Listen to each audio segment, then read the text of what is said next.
Hello दोस्तों, स्वागत है आपका फिर से। तो हिस्ट्री फर्स्ट जो सेकंड ईयर वालों के लिए हमने शुरुआत कर दी। बहुत सारे वीडियोज हमने देख लिए थे इनसे पहले। तो सल्तनत काल में हमने पिछले वीडियो में मोहम्मद बिन तुगलक पढ़ा था और अब हम फिरोज शाह तुगलक के बारे में पढ़ते हैं। ठीक है, पर्सन यहाँ से भी बनते हैं। तो कौन कौन से पर्सन बनेंगे वो हम बताएंगे और वीडियो कृपया करके पूरा देखिएगा जी। ठीक है, तो आपको निम्नात्मक प्रश्न लिखने में भी और जो लघुत्तरात्मक प्रश्न लिखने में बहुत ज़्यादा आसानी रहेगी। ठीक, तो चलिए बिना किसी टाइम वेस्टिंग के हम शुरू करते हैं। देखिए, जो फिरोज शाह तुगलक था वो मतलब मोहम्मद शाह से थोड़ा सा अच्छा शासक था। ठीक है, हालांकि मोहम्मद शाह भी एक अच्छा शासक सिद्ध हुआ था मगर फिरोज शाह उससे थोड़ा सा अच्छा था। तो देखिए कौन कौन से पॉइंट है इसके बारे में।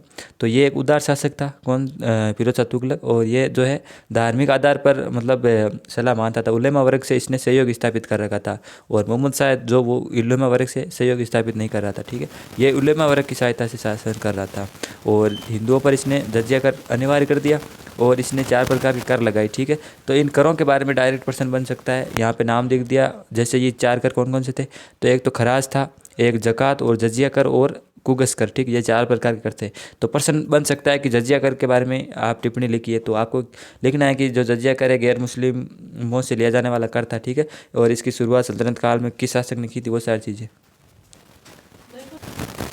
तो इसके बाद में इसने कई प्रकार की नहरों का निर्माण करवाया था और एक नहर से प्रश्न बहुत बार प्रश्न पूछा जाता है कि जो इसकी सबसे बड़ी नहर कौन सी थी, सबसे लंबी।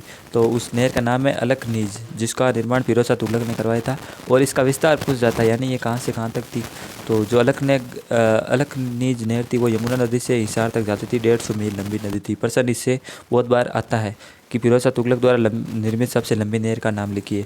और एक नहर दूसरी थी जो थी सतलज से गगर नदी तक, जिसका नाम था रजबा नहर। ठीक है, और इसकी लंबाई 96 मील थी। तो प्रश्न पूछा जा सकता है इसके बारे में। और उसके बाद में जो ये सारे पॉइंट है वो आप देख लेना पीडीएफ के माध्यम से। और अब अगला पॉइंट 10 का नया विभाग था जिसको दीवान बंदगान इसने स्थापना की। तो प्रश्न 1 नंबर का प्रश्न बनता है दीवान बंदगान पर टिप्पणी लिखिए या दीवान बंदगान क्या था। तो देखिए दीवान बंदगान जो फिरोज शाह तुगलक था उसने 180,000 गुलाम थे। मतलब 180,000 यानी कि 1,80,000 इसके पास गुलाम थे, जिसकी देखभाल के लिए इस विभाग की स्थापना की दीवान बंदगान की। ठीक है, इंपॉर्टेंट पर्सन है, ये पर्सन बनता है और पिछली कई बार कॉलेज की परीक्षाओं में आया हुआ है। ठीक है, चाहे आप रेगुलर हो प्राइवेट हो, उससे कोई फर्क नहीं पड़ता। किसी भी यूनिवर्सिटीज़ में सब में ये सिलेबस सेम है। तो कमेंट कर में ये मत बताया कीजिए कि मैं ये इस यूनिवर्सिटी का हूँ, उस यूनिवर्सिटी का हूँ। राजस्थान में सभी यूनिवर्सिटीज़ का जो पाठ्यक्रम है सभी का समान है। ठीक है, तो आपको सभी को समान रूप से देखना चाहिए। और इसकी जो क्या कहते हैं आत्मकथा थी वो थी फतवात फिरोज शाही।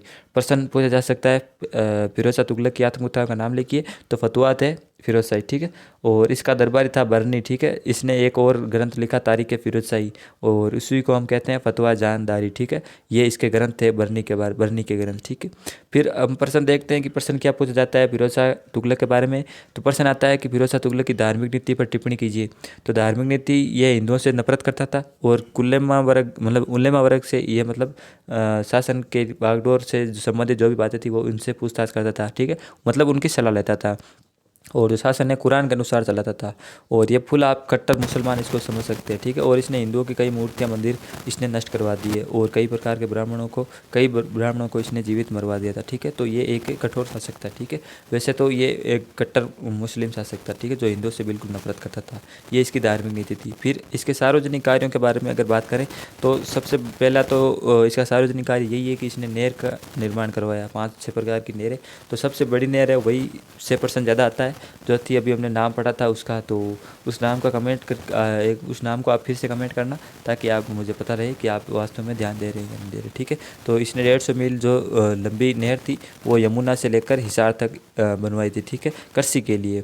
और इसने बहुत सारे जो अन्य भलाई काम किए, जिसने रोजगार के लिए दफ्तर खोला। ठीक है, लोगों को रोजगार देने के लिए। और कुछ चिकित्सालय वगैरह भी इसने बनवाए थे। ठीक है, ये इसके सार्वजनिक कार्य आ गए। निम्नात्मक प्रश्न में आपको अगर पूछा जाए, ये प्रश्न आ जाए कि फिरोज शाह तुगलक की जो है शासन प्रशासन की जो नीतियाँ का वर्णन कीजिए या फिर टिप्पणी लिखिए, तो ये सारी चीज़ें आपको मेंशन करनी आनी चाहिए। ठीक है, फिर आगे प्रश्न आता है कि फिरोज शाह तुगलक के प्रशासनिक सुधारों का मूल्यांकन कीजिए। देखिए अभी जो मैं बता रहा था वो इस प्रकार से प्रश्न आता है। निम्नात्मक प्रश्न में बहुत बार ऐसा आता है।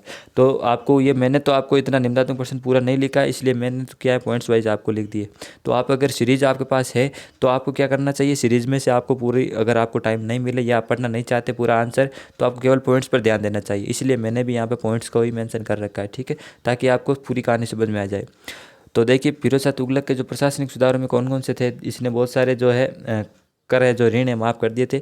और अब नीतियों में इसने कौन कौन सुधार किए वो यहाँ पे पॉइंट है। जैसे इसने राजस्व सुधारा, कृषि को बढ़ावा दिया, जैसे नहरों वगैरह का निर्माण करा। इसके अंदर आपको और भी बातें लिखनी होती है, ठीक है, ये तो केवल हेडिंग्स है।